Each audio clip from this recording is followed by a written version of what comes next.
Good morning. I'm Avantika Shenoy from National Public School, Koramangala. This is a general question. Usually, the students who have graduated from prestigious universities like the IITs go abroad for higher studies and they don't come back. Well, can there be a system like the rural posting for medical students in all fields so that the students are encouraged to work in India? Well, let me try to answer that.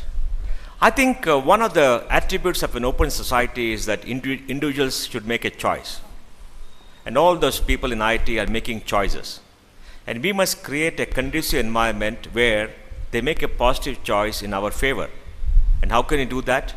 By keeping the system open so the more of them can come and work in India and do well for themselves. Yes, in that question there's a social equity issue. We pay taxes. It goes to educate this person, and this person goes abroad and does not pay it back.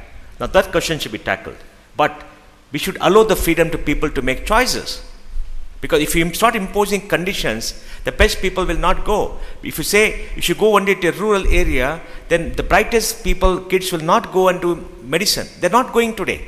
The first rankers don't want to do medicine because of all this. So reduce the inhibitions, come out with something else. Say that if you go to a rural posting, you will get a free seat for a post-graduation. Then hopefully there's an incentive enough. So we have to create a positive incentive-based system. And today, maybe 70% of the IITs are working in India. Why? They're getting paid very well. They're doing very well. Maybe 20 years back, 70% is to go out. Now, those who want to work, not do their masters, they still go out to do their masters. Because only 1% of graduates of an IIT do a master's in the same IIT or do a PhD. They all go abroad if they want to do masters because it's the best in the world. They go to America. But I think the people who want to work come back to India, and very few are going to work outside India after graduation. Things are improved, but the solution is not what you said.